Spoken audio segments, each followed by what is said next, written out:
What is a tween? What is what? A tween. A tweens is Tween, I would think of a tween as somebody in their 20s, probably. Their early 20s, probably. the child that a baby that born with A tween. Like a teen queen? identity. Well, that's a good question. A hot dog, I don't know. It's hard to explain. Yes, it's identity, same identity. What you want? What do you think a tween is? A what? A tween. A what? A tween. T-W-E-E-N. A tween. A twin? A tween. Yeah, two people are brothers that's twins, right?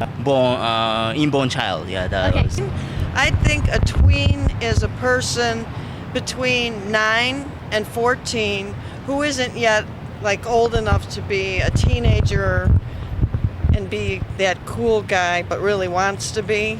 So that's what I think. Hi, I'm Tim Jurek. Hi, I'm Steven Soder. Hi, I'm Trace Gaynor, and we did a documentary, A Tween's Life, to figure out what a typical day in a kid between the ages of 9 and 14 life is like. Our first interview was Ariana. She is involved with the Happiness Club, which is a dancing organization. In the Happiness Club, we do a lot of dancing and singing to like show people that you shouldn't drop out of school or do drugs or drink alcohol and get drunk, and that you should always respect yourself and each other. When did you start with the Happiness Club? I started the Happiness Club when I was 6 in October. I like about the Happiness Club that you meet new people with different backgrounds and that we dance for a good reason. We get like to go places that you never thought that you would be able to go to. And we have a lot of fun. And at practices, we learn a lot of new things. Especially I learn a lot of new things because I'm the youngest dancer who is in mostly all the older teenager things. Silly. This is my mom. She's like a big kid. She's a kid in a grown person's body. Yeah, but you love me, don't you?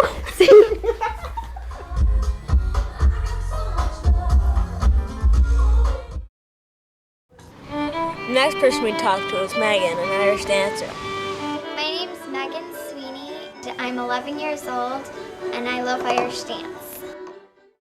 How do you feel about doing these competitions? I like the competitions a lot. It depends, like, sometimes there's a really large amount of kids. Like at the Midwest Championships, there were 130 kids in my competition. They're really fun. At the Midwest Championships, Michael Flatley came, and a lot of people come. It's usually really full. This is my wig. When we were younger, we used to curl our hair with like 100 curlers. But then when we get older, it's easier just to put a wig on. And you always have a crown. It goes with your dress. Okay, bye. Then we interviewed Jenny Mumkus, a person with a glass eye. I am Jenny Momkus, and I'm 11 years old. How did you get blind in one eye? I was born with a birth defect, and so this eye here is actually smaller, but I have an ocular prosthesis over it, and I couldn't see out of it, and they tried to perform surgery, but was unsuccessful. They started fitting me for just plastic white ones when I was a baby to keep it growing with the rest of my body, and when I was old enough, I started getting ones with actual colored irises and pupils. Actually, once I did break it or lose it. My dog, Maggie, once when I was smaller, I left it on the ground when I was playing with my sister.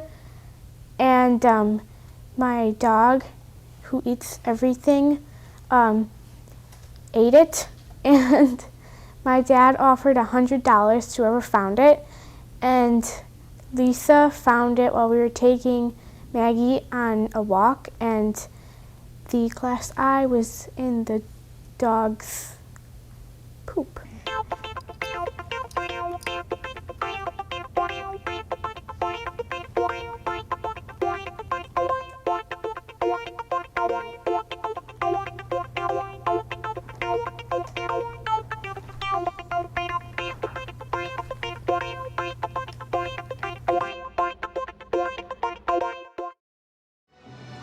When did you become interested in ice skating? I became interested in ice skating when I was 2 years old. Me and my mom were watching TV, and there was an exhibition going on, and there's this girl named Christiana Gucci. And I asked my mom, and I just loved her dress, and I asked my mom what it was, and she said it was ice skating, and I asked her if I could start skating, and she said, and she thought it was just a phase, but I kept asking for 3 years, and then finally when I was 5 years old I started. At first, it's really easy if you have been ice skating for a long time. How often do you skate? Every day at 5:40. Do you think you will ever make it into the Olympics? Yeah, I'm hoping to go to the Olympics in 2010 because I'll be old enough. Then we interviewed Brett, who is a helicopter enthusiast. If you won the lottery, what would be the first thing you do? Invest. In what? A helicopter. One of my hobbies is building helicopter models. So do they take a long time? They take probably about a month to make. So how'd you get into building helicopters? Well, when we went to South Dakota last year for summer vacation, I went up in a helicopter, a UH-1W Little Bird, and we went up to go see Mount Rushmore. So you know a lot about the helicopters and stuff? Yes, I do know a lot about the helicopters and stuff. Then we interviewed Andrew, someone with a rare Jewish disease. What is FD? It's a genetic disease that only Jewish people get, and you get it when you're born.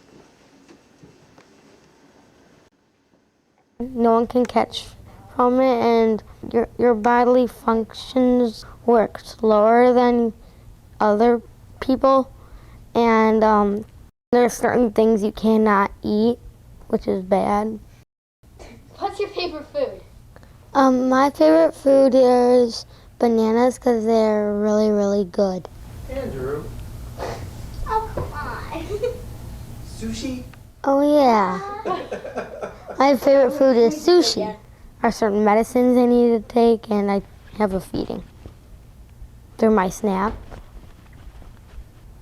Okay, why is it only Jewish people that get the disease? I have no clue. They winner. Yes. Wait, no data.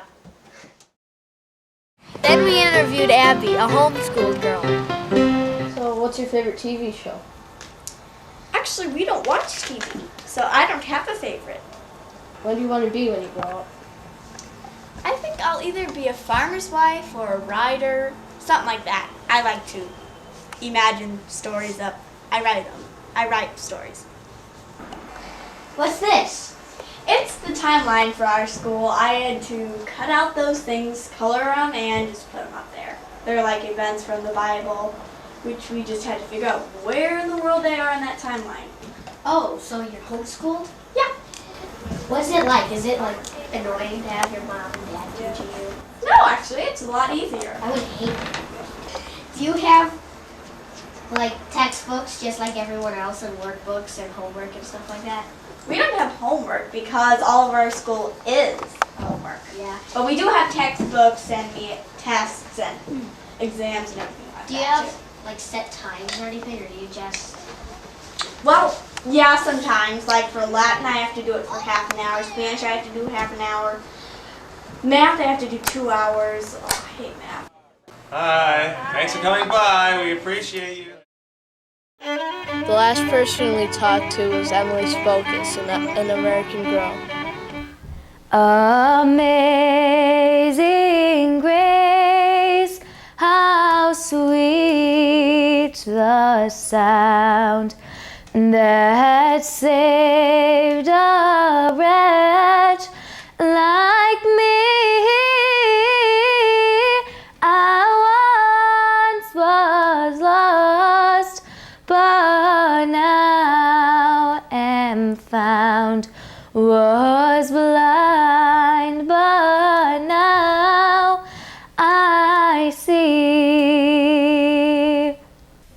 So what is really American Girls? Is it just a bunch of dolls that you play with that sing and dance, or?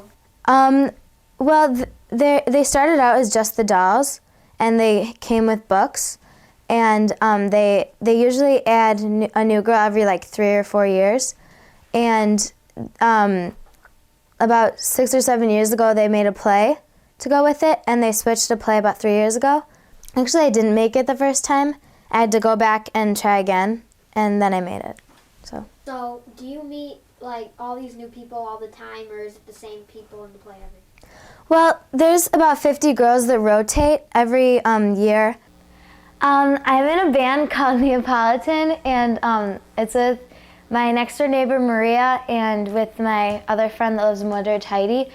And it's called Neapolitan because Heidi has reddish hair, and that's for strawberry ice cream. I have blonde hair, so that's for vanilla ice cream, and Maria has brown hair, and that's for chocolate ice cream. So it's like the Neapolitan ice cream brand thing. And we do harmonies together, and we did a performance of Boogie Boogie Bugle Boy in a recital.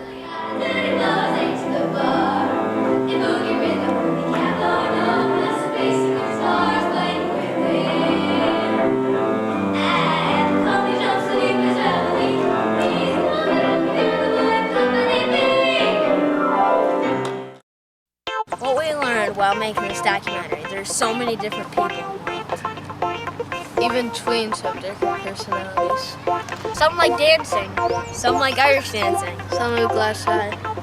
Some like ice skating. Some like helicopters. Some have terrible diseases. Some are homeschooled.